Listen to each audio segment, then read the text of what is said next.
Hello everyone, welcome to true IAS and PCS. अब हम लोग बात करते हैं डेफिनेशन ऑफ द स्टेट के बारे में, यानी कि जो हम बार बार स्टेट स्टेट स्टेट बोलते रहते हैं political science and international relations की टर्म्स में। पीएसआईआर की लैंग्वेज में स्टेट तो नेशन स्टेट होता है। हमारे संविधान में स्टेट का मतलब क्या है, इसको हम इलेबोरेट डिटेल तरीके से जानते हैं। जो टर्म स्टेट है ना, जो कि यूज करी गई है अलग अलग प्रोविजंस में, वो फंडामेंटल राइट से रिलेटेड है कि स्टेट जो है वो उसका कोई भी इम्पैक्ट या रूल जो होगा वो फंडामेंटल राइट्स के ऊपर किस प्रकार से निकलेगा। आर्टिकल 12 जो है वो डिफाइन करता है स्टेट की टर्म को, इस टर्म को कि स्टेट क्या है, पार्ट 3 के अकॉर्डिंग। तो यानी कि ये सब बातें छोड़ो, स्टेट को हम लोग 4 कैटेगराइजेशन के बेसिस पर समझ सकते हैं when it comes to fundamental rights, या फिर पार्ट 3, या फिर आर्टिकल 12 के अंदर प्रॉपर तरीके से गिवन है स्टेट की डेफिनेशन। सबसे पहले तो प्रीलिम्स का फैक्ट यही याद रखना, इस ऊपर वाले इंट्रोडक्शन में सिर्फ यही चीज इंपॉर्टेंट थी कि स्टेट कहां पर गिवन है, स्टेट को डिफाइन कहां करा गया है, what do you mean by the state, ये संविधान में कहां है, आर्टिकल 12 के अंदर है। तो आर्टिकल 12 क्या बोलता है कि स्टेट का मतलब है क्या। नंबर 1, स्टेट से हमारा मतलब है, आर्टिकल 12 बोलता है सरकार, भारत का संसद भवन, सरकार जैसे एग्जीक्यूटिव और लेजिस्लेटिव ऑर्गन्स यूनियन गवर्नमेंट के। दूसरा, ये तो हो गया यूनियन लेवल पर, सरकार और विधान परिषद, यानी कि एग्जीक्यूटिव और लेजिस्लेटिव ऑर्गन स्टेट गवर्नमेंट के।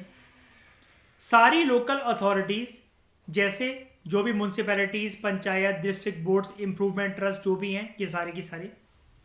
इसके अलावा दूसरी अथॉरिटीज जो कि स्टैट्यूटरी और नॉन स्टैट्यूटरी अथॉरिटीज है।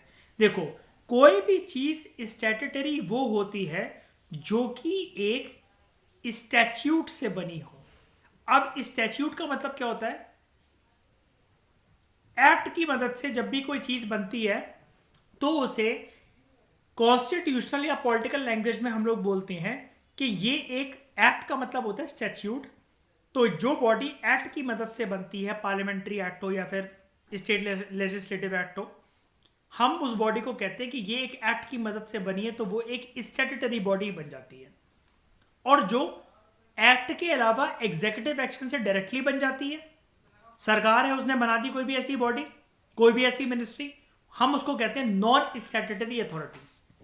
तो जो भी स्टैट्यूटरी और नॉन स्टैट्यूटरी बॉडीज और अथॉरिटीज हैं, जैसे life insurance corporation of India, oil and natural gas corporation, steel authority of India limited, ये सारी की सारी LIC ONGC, यानी कि पब्लिक सेक्टर इंटरप्राइजेस या पब्लिक सेक्टर यूनिट्स आप इनको कह सकते हो।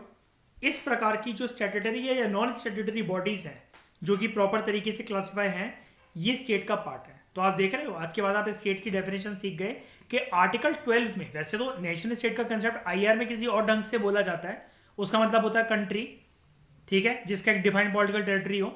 लेकिन हमारे संविधान में आर्टिकल 12 के तहत स्टेट का मतलब क्या, तो ये 4 मीनिंग है, ठीक है। जो स्टेट है उसको एक वाइडर सेंस में डिफाइन करा गया है कि स्टेट के अंदर जो भी स्टेट की एजेंसीज हैं, फिर चाहे वो पंचायत हो, म्यूनसिपैलिटीज हो, स्टैट्यूटरी, नॉन स्टैट्यूटरी बॉडी, विधानसभा, विधान परिषद, संसद भवन, ये सारे के सारे इसको इंक्लूड करा गया स्टेट की डेफिनेशन के अंदर, ठीक है। अरे it is the actions of these agencies, इन्हीं एजेंसीज के एक्शन के मुताबिक जो भी चीजें कोर्ट में चैलेंज हो सकती हैं जो कि फंडामेंटल राइट्स को वॉयलेट करती हैं, तो हम ऐसा मानेंगे कि जो हम बार बार बोल रहे थे ना इंट्रोडक्शन में कि फंडामेंटल राइट जो हैं वो स्टेट के एक्शंस के खिलाफ होते, कि स्टेट के एक्शंस आर्बिट्ररी ना हो, डिक्टेटोरियल ना हो, अथॉरिटेरियन ना हो, है ना। तो यानी कि इसकी बात चलती कि ये सारी 4 चीजें एक इंडिविजुअल के राइट के ऊपर हावी नहीं हो सकती हैं, स्पेशली उसके मौलिक अधिकारों के ऊपर। मैं फिर से रिपीट करता हूं, ये जो हमने स्टेट की एजेंसीज पढ़ी, जिनकी 4 कैटेगराइजेशन पढ़ी, इनको कोर्ट में चैलेंज करा जा सकता है कि अगर इनके द्वारा कोई भी एक्ट करा जाता है जिससे मौलिक अधिकार जो होते हैं वो उनका उल्लंघन होता है, तो आप डायरेक्टली सुप्रीम कोर्ट में भी जा सकते हो। सुप्रीम कोर्ट के अकॉर्डिंग इवन, ध्यान से सुनना, ये एक्स्ट्रा चीज है, इवन प्राइवेट बॉडी या कोई भी एजेंसी जो कि वर्क करती है as an instrument of state, it falls within the meaning of the state under article 12। कोई प्राइवेट बॉडी जो वर्क कर रही है या कोई भी एजेंसी स्टेट की एक एक्सटेंशन बनकर, ठीक है। मान लो फॉर एग्जांपल, एक बस बात बता रहा हूं मैं, इसको दिल से मत लगा लेना या फिर नोट्स मत बनाने बैठ जाना इसके। सरकार है, सेंसस 2021 का डेटा उसको कलेक्ट करना है फॉर एग्जांपल। उसने कुछ प्राइवेट बॉडी जो कि मान लो ट्राइब्स के ऊपर कुछ डेटा इकट्ठा करती हैं या फिर कोई भी लिटरेसी के ऊपर या मैटरनल मोर्टेलिटी रेट के ऊपर, तो सरकार ने उसको कहा कि आज के बाद जो भी इस चीज के ऊपर डेटा होगा ना वो तुम ही हमें दोगे इकोनॉमिक सर्वे में डालने के लिए, बजट में डालने के लिए या सेंसस में डालने के लिए। तो ऐसी एक प्राइवेट बॉडी ना स्टेट की एक इंस्ट्रूमेंट मानी जाती है या एजेंसी। परफेक्ट एग्जांपल दिया मैंने आपको। तो ये भी स्टेट की डेफिनेशन के अंदर इंक्लूड होगी, अंडर आर्टिकल 12 के अंदर इंक्लूड होगी। किसी को इस चीज में डाउट है तो मुझे बता दो।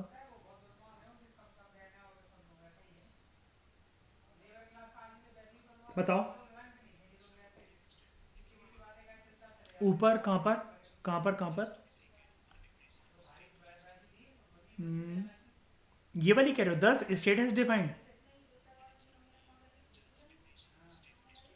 अच्छा ऊपर, हाँ ठीक है।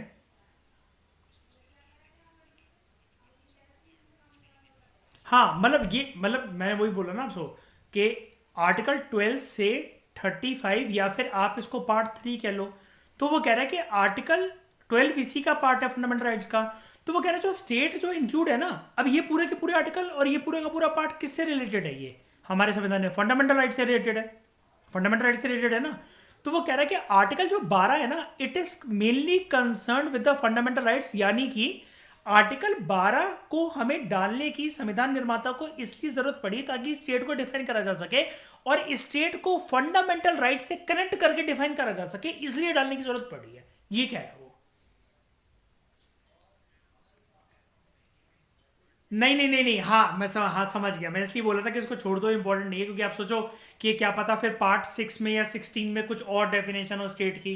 ऐसा नहीं, वो ये बोल रहा है हमसे कि पार्ट 3 और आर्टिकल 12 में जो कि रिलेटेड है फंडामेंटल राइट से, अब यहां पर स्टेट को अगर डिफाइन करा गया है तो फंडामेंटल राइट्स की कैटेगराइजेशन के अंदर, यानी कि ये पार्ट और ये article broader category, broader umbrella तो मौलिक अधिकारी हैं, उसकी छत्र छाया के अंदर ही स्टेट को डिफाइन करा गया कि स्टेट है क्या।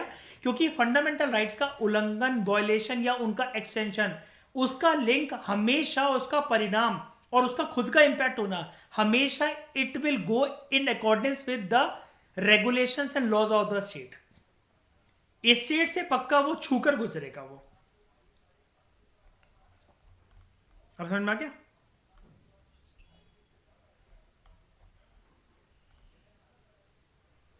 उसके बाद laws inconsistent with fundamental rights, article 13। अब हम 12 तो पढ़ चुके हैं, आर्टिकल 12 जो है वो डिफाइन करता है स्टेट को। आर्टिकल 13 ये डिक्लेयर करता है कि सारे के सारे लॉज जो कि इनकंसिस्टेंट हैं या फिर फंडामेंटल राइट्स को डेरोगेट करते हैं, वॉयलेट करते हैं, वो ऑटोमेटिकली वॉइड बन, मतलब नल एंड वॉइड हो जाएंगे, इलेजिटिमेट करार दे दिए जाएंगे। किसके द्वारा? कोर्ट के द्वारा। और ये वाली पावर ना दोनों को दी गई है, सुप्रीम कोर्ट भी आर्टिकल 32 के अंदर और हाई कोर्ट्स को भी under article 226। Very very very very important. यहां पर क्यों? कोर्ट को अगर ये लगता है कि कोई भी अगर कानून संविधान की अगर लक्ष्मण रेखा को पार करेगा, उसका उल्लंघन करेगा, तो जैसा कि मैंने आपको इंट्रोडक्शन में बताया था, पावर ऑफ जुडिशियल रिव्यू का इस्तेमाल करके सुप्रीम कोर्ट या हाई कोर्ट से नल एंड वॉइड डिक्लेयर कर देंगे, जैसा कि 99th कॉन्स्टिट्यूशनल अमेंडमेंट एक्ट के साथ करा गया था, जो कि रिलेटेड था एनजीएसी से, नेशनल जुडिशियल अपॉइंटमेंट कमीशन से, जिसके बारे में काफी बार आपको बता चुका हूं। ठीक है, तो supreme court under article using the power under article 32 and high court using the power under article 226, ये किसी भी लॉ को अनकॉन्स्टिट्यूशनल और इनवैलिड या फिर नल एंड वॉइड डिक्लेयर कर सकते हैं कि फंडामेंटल राइट्स को वॉयलेट करता है, कॉन्ट्रवीन करता है। आर्टिकल 13 जो है ना, वो एक वाइडर सेंस में यूज करा गया है। उसके अंदर ऐसे कौन से लॉज हैं, मतलब जिन लॉज को मतलब सुप्रीम कोर्ट या हाई कोर्ट ये बोल देंगे कि ये वॉयलेट करते हैं फंडामेंटल राइट्स को, कोई भी ऐसा परमानेंट लॉ जो कि पार्लियामेंट के द्वारा, ये स्टेट लेजिस्लेचर के द्वारा बनाया गया हो। कोई भी ऐसा टेम्पररी लॉ जैसे ऑर्डिनेंसेस जो कि राष्ट्रपति ने या फिर राज्यपाल ने, गवर्नर्स वगैरह ने इशू करी हो। कोई भी स्टैट्यूटरी इंस्ट्रूमेंट्स जो कि सरकारी निर्देश से आए हों, यानी कि सरकार का कोई भी order, by law, rule, regulation, notification, अगर ऐसा कोई उल्लंघन करता है मौलिक अधिकारों का तो नल एंड वॉइड डिक्लेयर कर दिया जाएगा। और non legislative sources of law जैसे कोई भी रीति रिवाज, प्रक्रिया, प्रथा, कस्टम जिसमें फोर्स ऑफ लॉ हो, लेकिन अगर सिर्फ एक भी इंसान का ऐसे किसी कस्टम या जिसके या फोर्स ऑफ लॉ जो कि नॉन लेजिस्लेटिव सोर्सेज, ऑब्वियस ही बात है, जो रीति रिवाज, कस्टम, प्रथा वगैरह जो चले आते हैं, तो ऑब्वियस ही बात है फोर्स ऑफ लॉ का पार्ट नहीं होते हैं। ये अलग से बस सरकार जो है, क्योंकि ये बड़े टाइम से एक आप कह सकते हो किसी कल्चरल कम्युनिटी का या किसी की रिचुअल्स प्रैक्टिसेस का कुछ ना कुछ एक कस्टम्स होते हैं, माना जाता है, तो इसलिए बस सरकार इसको थोड़ी सी हवा देती है, थोड़ा सा बस इसको पालन करती है इसका। लेकिन है तो ये नॉन लेजिस्लेटिव सोर्सेस ही। लेकिन अगर इनकी वजह से किसी एक भी इंसान की राइट, स्पेशली मौलिक अधिकारों का उल्लंघन होता है, तो कोर्ट उसे नल एंड वॉइड डिक्लेयर कर देगा। और ये पावर सिर्फ दो ही कोर्ट्स के पास है, high court under article 226 and supreme court under article 32 यहां पर। और 32 देख रहे हो, सुप्रीम कोर्ट का आर्टिकल भी है और हमारे पास भी हमारा फंडामेंटल राइट है, राइट टू कॉन्स्टिट्यूशनल रेमेडीज। क्योंकि जब हम कॉन्स्टिट्यूशन रेमेडीज लेने जाते हैं कोर्ट से कि हमारे फंडामेंटल राइट्स का वायलेशन हुआ है, इसको हमें रेमेडी दो, तो कोर्ट ही ऑर्डर इशू करता है habeas corpus, mandamus, certiorari, prohibition and quo warranto के नाम से, जिसको हम पढ़ेंगे इस चैप्टर के अंदर। इसका मतलब हम क्या कह सकते हैं सोवतों की बात, ना कि सिर्फ लेजिस्लेशन, बट इनमें से कुछ भी कोर्ट में चैलेंज करा जा सकता है कि ये चीजें सर जी मेरा फंडामेंटल राइट को वॉयलेट कर रही है और आप इसे नल एंड वॉइड डिक्लेयर कर दो। आधार का केस या किसी भी चीज का केस ऐसे ही तो जाता है कोर्ट में। फर्दर आर्टिकल 13 ये डिक्लेयर करता है कि कॉन्स्टिट्यूशनल अमेंडमेंट लॉ नहीं है। दिस इज वेरी इंपॉर्टेंट, ये क्वेश्चन आ सकता है अलग से। ये लाइन देखो कितनी तगड़ी है, कॉन्स्टिट्यूशनल अमेंडमेंट लॉ नहीं है और कॉन्स्टिट्यूशनल अमेंडमेंट को आप चैलेंज नहीं कर सकते। देख रहे हो, ये दो लाइनों का एक क्वेश्चन बन सकता है। According to article 13, constitutional amendment is not a law, it can not be challenge in any court. One only, two only, both one and two, neither one not two. ये एक स्टेटमेंट ये भी बन सकती है, आर्टिकल 13 कहता है ये वाली बातें। लेकिन हालांकि ये चीजें ओरिजिनल कॉन्स्टिट्यूशन में लिखी हुई हैं। सुप्रीम कोर्ट ने केशवानंद भारती केस 1973 में, Kesavananda Bharati versus state of, क्या नाम था पूरा, जल्दी बोलो, state of Kerala, and Golaknath case versus state of Punjab. वो कब आया था, 1967, और ये कब आता है, 1973। इनमें से कौन से एक्ट के, मतलब सॉरी, कौन से केस के बाद राइट टू प्रॉपर्टी हट गया था फंडामेंटल राइट्स की लिस्ट से? केशवानंद भारती केस के बाद, ठीक है। हाँ, केशवानंद भारती केस के बाद। गोलकनाथ में तो मतलब ये इशू सेटल हो, मतलब सेटल नहीं हुआ था, मतलब एक आग उठी थी, चिंगारी। इसके बाद केशवानंद भारती की तो जमीन हड़पी गई थी सरकार के द्वारा। इसके बाद होते होते होते होते जनता पार्टी जब आई तो फाइनली हट जाता है वो और लीगल राइट बन जाता है, right to property, fundamental right नहीं रहता है, ठीक है। सुप्रीम कोर्ट ने केशवानंद भारती केस में ये बोला कि कॉन्स्टिट्यूशनल अमेंडमेंट जो है it can be challenge on the ground, एक ग्राउंड पे चैलेंज करा जा सकता है कि अगर वो फंडामेंटल राइट को वॉयलेट कर रहा हो और वो fundamental right basic structure of the constitution का पार्ट हो, तो उसको नल एंड वॉइड डिक्लेयर करा जा सकता है। ये वाली बात ध्यान में रखना, इस पैराग्राफ से स्टेटमेंट बन सकती है प्रीलिम्स की, पक्का। इन सारे फंडामेंटल राइट्स को हम लोग देखेंगे अगले लेक्चर में, और हम ये भी देखेंगे सिटीजन्स के पास और फॉरेनर्स के पास कौन से फंडामेंटल राइट होते हैं, फॉरेनर्स के पास कौन से नहीं होते हैं, और कॉमन कौन से होते हैं जो कि सिटीजन और फॉरेनर्स दोनों के पास होते हैं। इस डिस्कशन में फिलहाल इतना ही। Thank you very much for discussion.